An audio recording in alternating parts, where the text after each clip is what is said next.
മരങ്ങൾ ഇനിയും മുറിക്കാതെ മണ്ണിൽ ബാക്കിയുണ്ട്. ഒന്നും വിപരീതമായി ചിന്തിക്കാതെ മറ്റുള്ളവരെ സ്നേഹിക്കാനും വിശ്വസിക്കാനും സഹായിക്കാനും മാത്രമറിയുന്ന മനസ്സുകൾ ഇനിയും നമ്മൾക്കിടയിൽ ബാക്കിയുണ്ട്.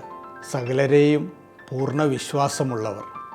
കാലവും കാര്യങ്ങളും കൂടുതൽ സങ്കീർണമായി കൊണ്ടിരിക്കുമ്പോൾ, കൂടുതൽ അനിശ്ചിതമാകുമ്പോൾ അതിനെക്കുറിച്ച് വലിയ വായിൽ പരിതപിക്കാതെ വിശുദ്ധിയുടെ കണ്ണുകൾ കൊണ്ട് മാത്രം കൂടെയുള്ളവരെയും ഭാവിയെയും നോക്കുന്നവർ ഇനിയും നമ്മുടെ കൂടെ ഭൂമിയിലുണ്ട്.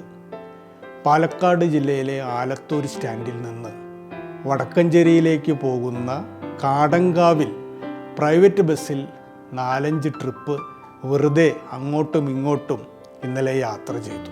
പൈസ വാങ്ങാൻ കണ്ടക്ടറില്ല, ക്ലീനറില്ല. നിർദ്ദേശങ്ങൾ പോലെ ചില എഴുത്തുകൾ മാത്രം.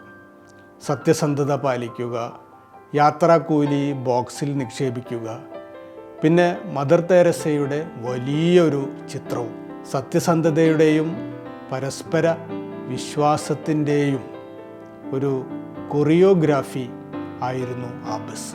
പണമിടാൻ ബസ്സിനുള്ളിൽ 3 ഇടങ്ങളിൽ പെട്ടികളുണ്ട്. പുതിയ കാലത്തെ മനുഷ്യർക്ക് സ്കാൻ ചെയ്യാൻ QR കോഡുമുണ്ട്. ഡ്രൈവർ സ്വിച്ചിട്ടാൽ തുറന്നടയുന്ന വാതിലുകൾ. പരിസ്ഥിതി സൗഹാർദ്ദ CNG ഇന്ധന വാഹനം. 4 CCTV ക്യാമറകൾ.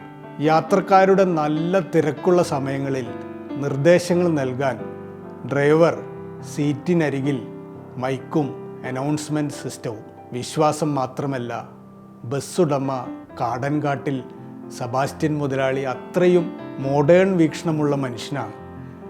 പാലക്കാടൻ ഭംഗികൾ കാണാൻ ഇടയ്ക്ക് ഇങ്ങനെ ലോക്കൽ ബസ്സിൽ പോകാറുണ്ടെങ്കിലും ഇന്നലത്തെ യാത്രാനുഭൂതി വേറെ ലെവലായിരുന്നു.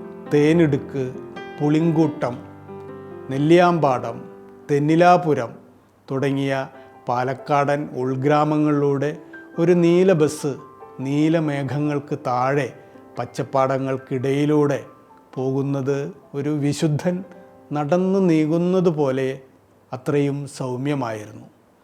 നമുക്കും സാധിക്കണം ചുറ്റുമുള്ളവരെ ഇങ്ങനെ കണ്ണടച്ച് വിശ്വസിക്കാൻ. ഇന്ന് നല്ല ഒരു ദിവസമാണ്. സ്വന്തം കൃഷ്ണകുമാർ.